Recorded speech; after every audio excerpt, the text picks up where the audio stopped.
예, 지금은 우리가 대림절 기간을 지내고 있습니다. 대림절은 교회력으로 볼 때 첫 시작이죠. 그래서 교회력에 있어서 대림절이라는 것은 무척 중요하고 또한 우리의 신앙의 시작과 또한 끝을 바라보는 아주 중요한 포인트라고 할 수 있습니다. 그래서 영어로는 이 어드벤트는 오다라는 의미가 있어요. 근데 원래 이 어원이 그 시대 때 황제의 방문 혹은 어떤 승리의 장군의 방문, 그래서 어떤 대단한 사람이 왔을 때 이 단어를 썼다고 합니다. 그러나 초대교회 성도들은 그 황제보다 혹은 어떤 대단한 장군보다 주님께서 자기 자신의 삶 그리고 자기 자신의 인생 가운데 오심을 기뻐하며 만족하여서 이 단어를 대신해서 썼다고 합니다. 그래서 대림절을 우리가 지내면서 우리의 마음속에는 두 가지의 분명한 생각이 있어야 됩니다. 오신 주님에 대한 기쁨이 있어야 되고, 또한 오실 주님에 대한 기대와 소망이 우리 가운데 있어야 한다는 것입니다. 그래서 이 대림절 기간을 지내면서 단순히 그냥 산타크로스 혹은 어떤 선물을 기대하는 혹은 크리스마스의 분위기에 우리가 젖어드는 것이 아니라 우리를 위해 이 땅 가운데 오심 그 예수 그리스도를 우리가 가슴 깊이 생각하며 그가 왜 오셔야 되는가, 그 아들이 왜 우리 삶 가운데 친히 오셔야 되는가를 생각하고, 또한 약속하심을 따라 이제는 그분이 오시겠지 하면서 그분 앞에 하루하루를 경건히 살아내는 것, 이것이 이 대림절 기간을 지내는 성도의 마땅한 모습이라 할 수 있을 것입니다.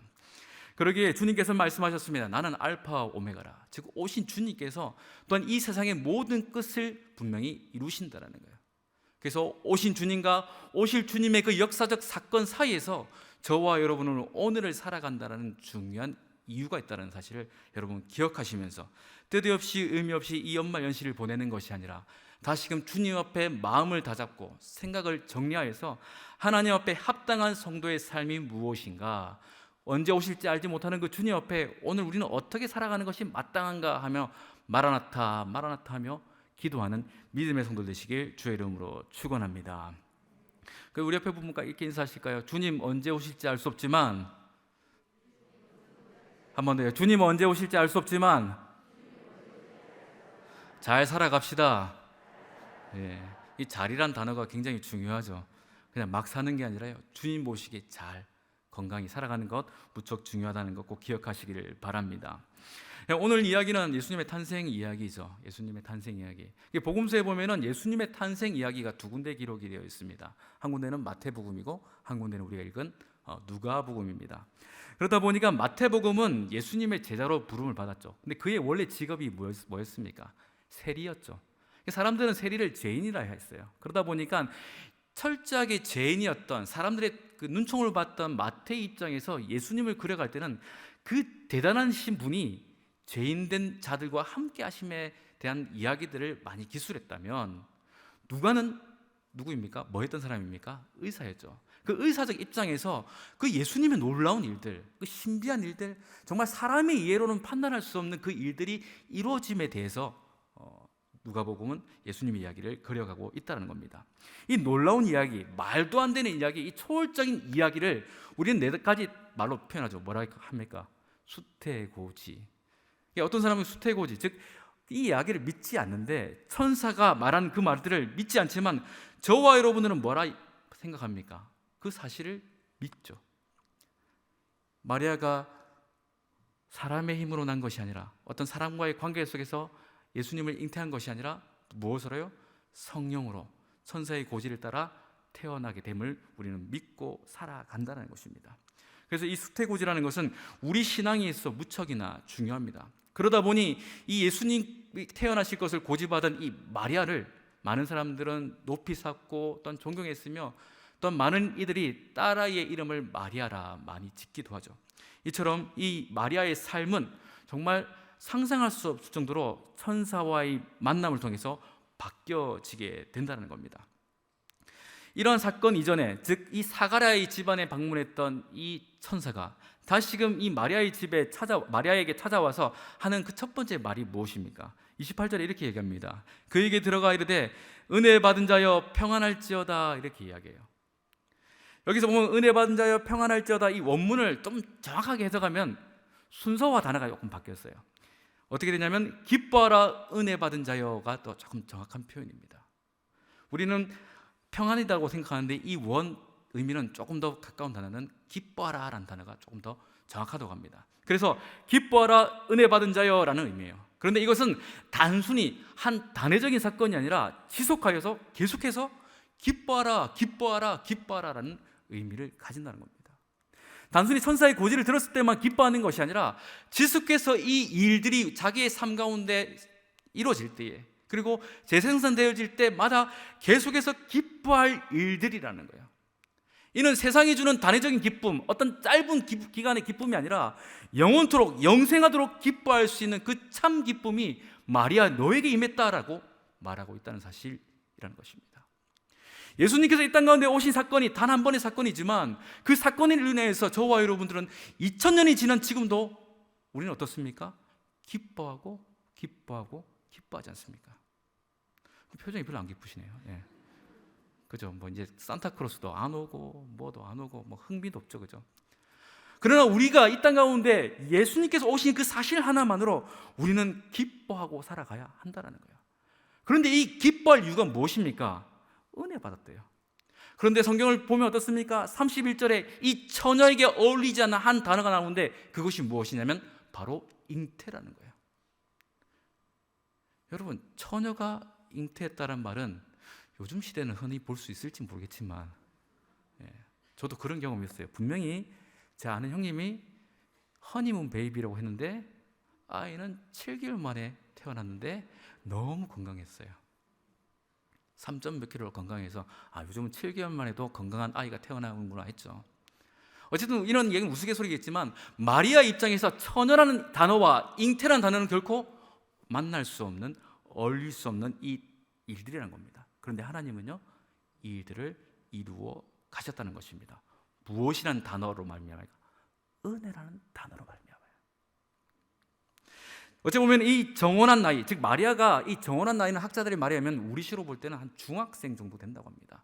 어쨌든 정혼한 나이가 됐어요. 그런데 남편이 있는, 이제 만나야 될 그 남편이 있는 여자아이가 대뜸 임신을 한다, 아이를 가지게 됐다라는 이 상황은 결코 쉽게 받아들일 수 있는 일들이 아니라는 것입니다. 여러분 한번 생각해 보십시오. 마리아 입장에서도 자기 나름대로 꿈이 있지 않겠습니까? 자기가 소망했던 일들이 있지 않을까요? 뭐 정확하게 알 수 없지만 어쨌든 나랑 정혼한 남편 요셉이라는 사람인데 그 사람과 이렇게 살고 저렇게 살고 아이는 몇 명을 낳고 분명히 이러한 생각들을 할지 모른다는 겁니다. 그럼에도 불구하고 천사의 고지 앞에서 마리아는 어떻게 되어집니까? 너는 은혜 받은 자야 라고 말을 한다는 거예요.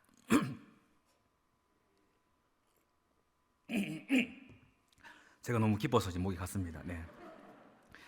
어쨌든 이와 같은 상황 속에서 마리아는 은혜 받은 자라는 의미로 불려지게 됐다는 거예요. 그런데 여러분, 우리 그리스도인에게 있어서 가장 많이 불려지는 단어가 무엇입니까? 은혜라는 단어 아닙니까? 제가 찬양 인도를 하면서 가장 많은 단어의 목록들이 뭔지 아세요? 은혜예요. 요즘 제일 많이 부르는 곡도 뭔지 압니까? 은혜라는 단어가 들어가요. 그래서 은혜를 뺄 수가 없어요. 그런데 이와 같은 은혜에 의해서 우리는 조금 오해하는 부분들이 없지 않아 있는 것 같습니다. 우리는 생각할 때 은혜라 하면은 내게 이루어질, 내가 소망했던 것, 내가 바랬던 어떤 사건들이 이루어지는 것을 은혜라고 우리는 생각을 합니다. 그러나 성경 분명히 말하기를 내가 원했던 사건이 이루어짐이 아니라 하나님께서 원하시는 일들이 이루어짐을 은혜라고 분명히 이야기하고 있어요. 다시 보세요. 마리아가 잉태하고 싶었습니까? 그런데 천사는 뭐라 하죠? 은혜 받은 자여 라고 얘기해요. 그러니 은혜라는 것은 단순히 내가 원했던, 내가 바랬던, 내가 기도했던 어떤 일들이 이루어지는 것이 아니라 하나님께서 자기 자신의 뜻과 섭리와 계획 속에서 실현되는 그 일들이 우리의 삶 가운데 오는 것을 무엇이라 한다고요? 은혜라고 한다는 겁니다. 그러니 여러분, 우리가 예배를 드리면서 목사님 은혜 받았습니다, 여러분 은혜 받으십시오 라고 하는 것은 당신의 뜻이 이루어지길 바랍니다, 제 뜻이 이루어졌어요가 아니라 무엇입니까? 하나님의 뜻이 이루어졌습니다. 하나님의 뜻을 이제는 알 것 같아요. 하나님의 계획들이 내 삶 가운데 다시금 회복되어졌습니다라는 믿음의 선포가 은혜 받음이라는 것입니다. 이 사실을 인정하십니까? 우리는 오늘 이 사실 앞에서 은혜 받음이 무엇이며 성도로서 은혜 받은 자의 삶이 어떠해야 마땅한지를 함께 더욱더 보고자 합니다. 이 마리아를 향해서 이렇게 얘기하죠. 은혜 받은 자라고 하면서 28절 후반부에는 무엇이라 얘기합니까? 주께서 너와 함께 하시도다. 은혜를 받았어요. 그리고 뭐라고요? 함께 하신대요. 단순히 앞서 제가 설명드렸던 것처럼 은혜라는 것은 내가 원하는 일들이 실현되는 것이 아닙니다. 내가 바람에 있어서 하나님께서 대동되어지고 하나님께서 따라와 주시는 것이 아니라 반대로 하나님의 계획과 하나님의 섭리 속에 우리를 동참시키시고 초청하여 부르신이라고 말할 수 있죠. 그러니 하나님께서 함께 하심 또한 무슨 의미가 되겠습니까? 내가 원함입니까? 내가 바람이 아니요. 하나님의 뜻을 위해서 동참하여 주신다는 것입니다. 그래서 이사야 44장 21절은 이런 말을 하고 있습니다. 같이 읽겠습니다. 시작.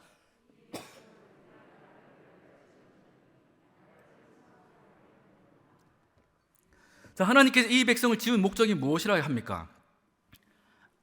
자기를 위해서요. 간단하게 나를 위해서 내가 존재하는 것이 아니라 누구를 위해서요? 하나님을 위해서요. 그러니 하나님께서 우리와 함께 하시는 분명한 목적과 이유는 우리를 위해서 하나님께서 함께 하심보다는 하나님 자기 자신의 뜻, 그 일들을 위해서 우리를 이끌어 가심, 함께 해 주심이라는 것입니다.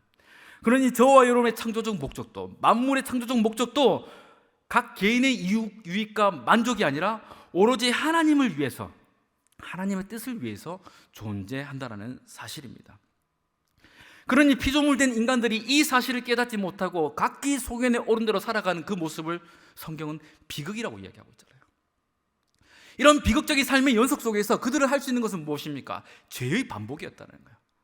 그런데 이런 죄의 반복 속에서 우리 주 예수 그리스도가 오심으로, 또한 복음을 주심으로 말미암아 그 모든 것들이 깨어지고 다시금 우리의 삶의 방향과 목적이 재설정되어질 때 그것을 무엇이라고 합니까?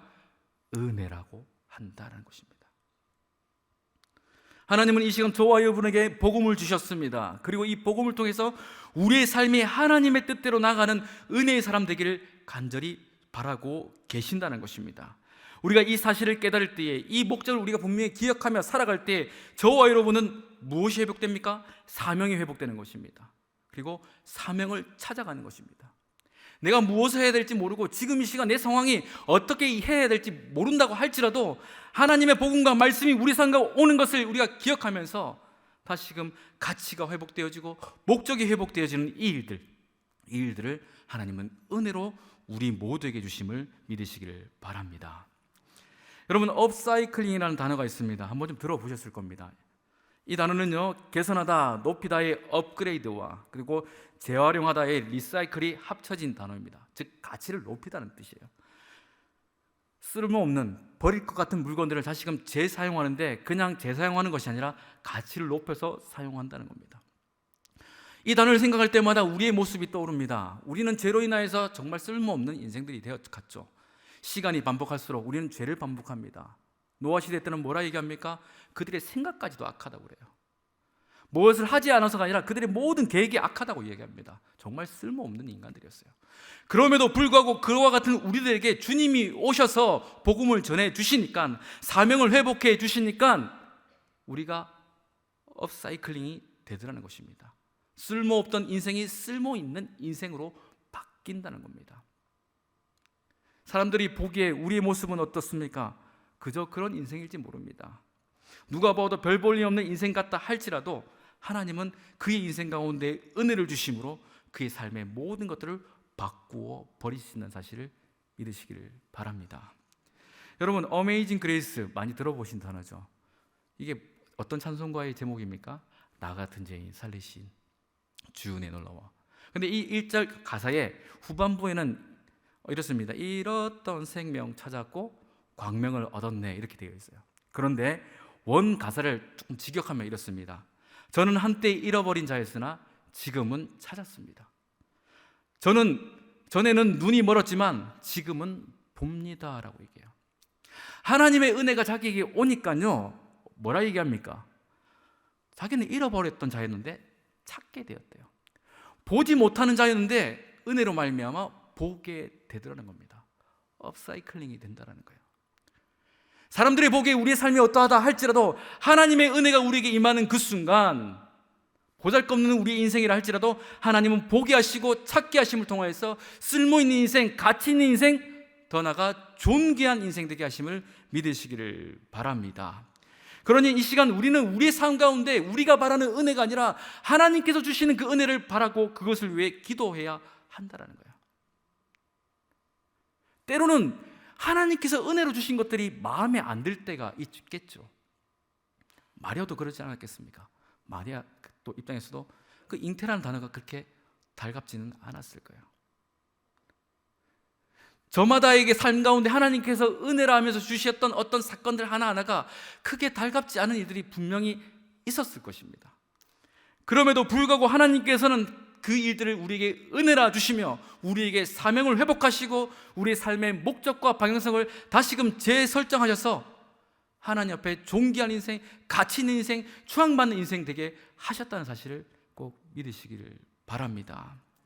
우리는 아무리 무엇을 계획하다 하여도 그것은 하나님 앞에서는 크게 대단한 일들이 아니라는 겁니다. 그래서 고린도전서 1장 25절에 이렇게 얘기합니다. 같이 읽겠습니다. 시작. 하나님의 어리석음이 사람보다 지혜롭고 하나님의 약하심이 사람보다 강하니라. 아멘. 우리가 무엇을 얼마나 크게 일한다 하여도, 세밀하게 짠다 하여도 하나님보다 낫지 못하다는 거예요. 하나님 이거 은혜 아니잖아요. 이렇게 하시면 안 되지 않겠습니까? 라고 우리가 말할지 모르지만 하나님께서 은혜로 주신 것은 내가 생각했던, 내가 판단했던 것보다 훨씬 탁월한 것임을 꼭 우리는 믿어야 한다는 겁니다. 그러니 우리는 어리석은 확신에 빠져서, 어리석은 생각에 빠져서 그것을 쫓는 인생이 아니라 하나님께서 주신 그 참된 은혜를 기억하며 그 은혜 속에서 우리의 고집을 내려놓고 우리의 생각보다 높으신 하나님의 일들을 기대하는 그 믿음으로 우리는 이 시대를 살아가야 한다는 겁니다.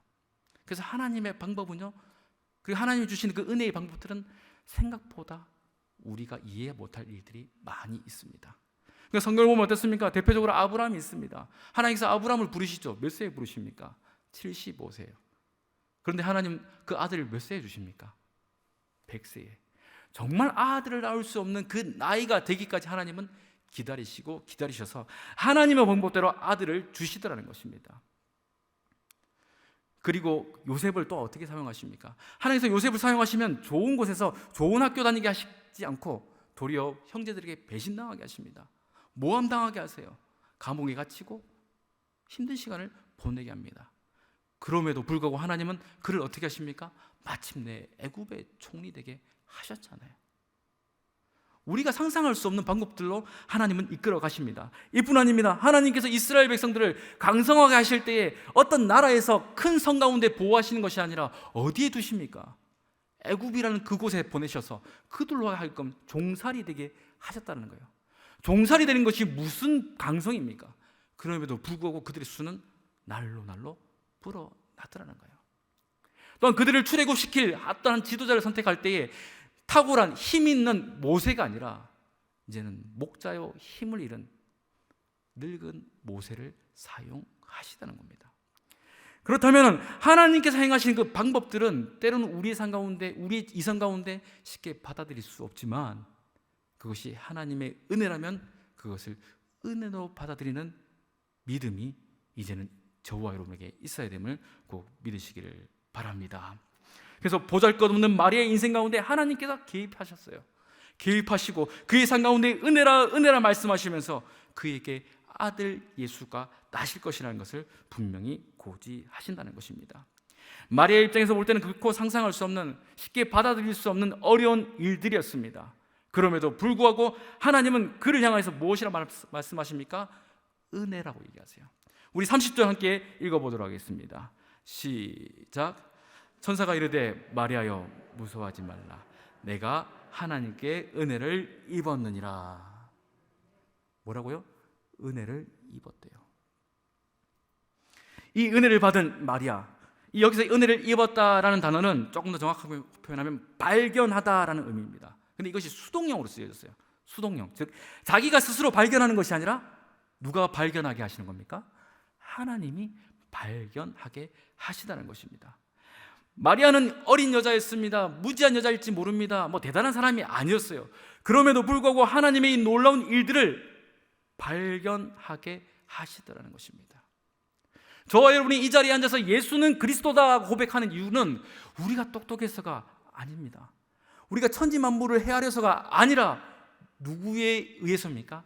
하나님에 의해서 복음을 받아들이게끔 인도하시고 이끌어 가시며 길이 참아내신 하나님의 사랑 때문에 저와 여러분은 예수는 그리스도라고 고백하게 되어지는 것입니다.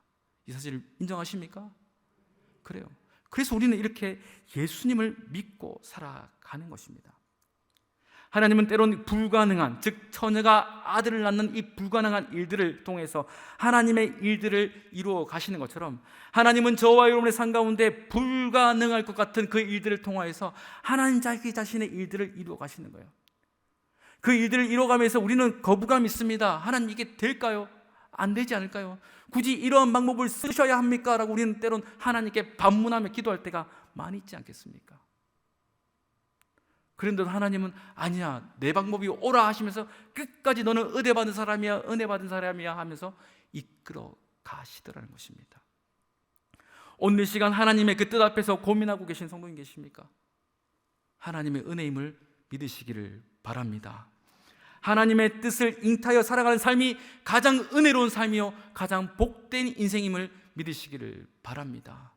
세상이 그 어떤 여인보다 마리아가 가장 존귀한 여인이 되었던 것처럼 말도 안 되는 그 일들, 불가능한 일들, 받아들일 수 없는 그 일들이 그의 삶 가운데 아멘하여 이루어질 때에 하나님의 놀라운 역사가 또한 그의 삶 가운데 나타나게 됨을 믿으시기를 바랍니다. 그러니 우리는 사람들에게 인정받는 인생, 세상에서 인정받는 인생 되기보다는 하나님께서 인정하시는 인생, 하나님께서 쓰실 만한 인생, 하나님의 역사 가운데 참여하는 주역될 인생들로 우리는 오늘 수고하고 애쓰고 힘을 다해야 한다는 겁니다.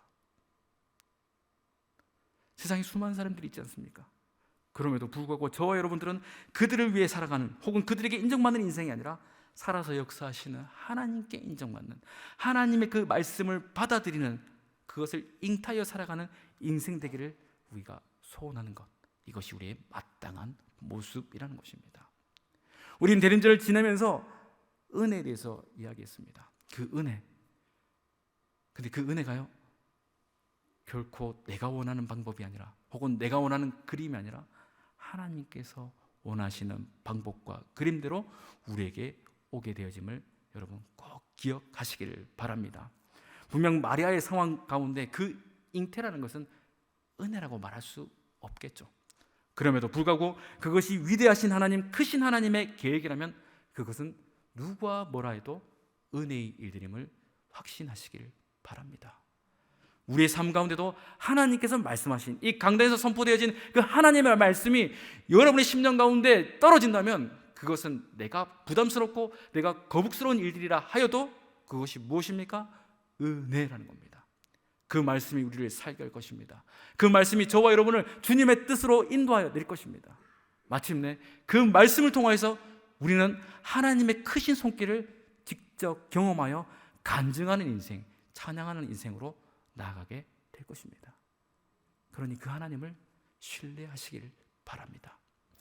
은혜라 하여 주신 그 어떤 말씀이라 하여도 여러분 꼭 받아들이시길 바랍니다. 그래야 마리아는 어떻게 받아들였습니까? 우리 38절 함께 읽겠습니다. 시작.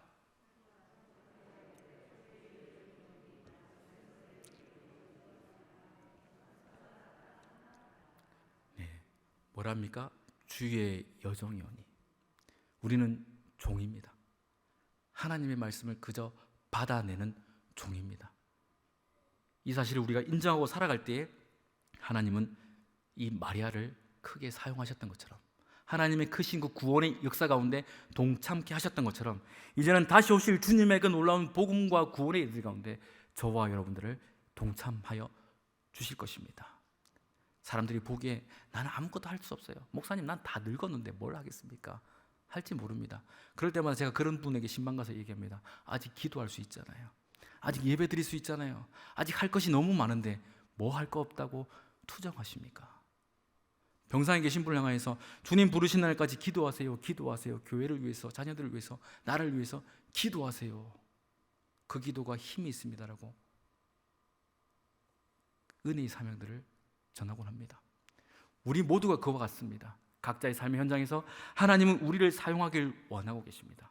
마리아에게 수태고지를 행하셨던 것처럼 우리가 품어낼 수 없지만 부담스럽지만 하나님의 크신 뜻을 선언하시고 선포하시면서 그 일들이 내 삶 가운데 기필코 일어날 거야라 말씀하시며 우리에게 선언하실 때 그 사실에 있어 아멘, 주의 종이오니 주의 뜻대로 행하시옵소라고 기도하시는 은혜의 사람 되시길 주의 이름으로 축원합니다.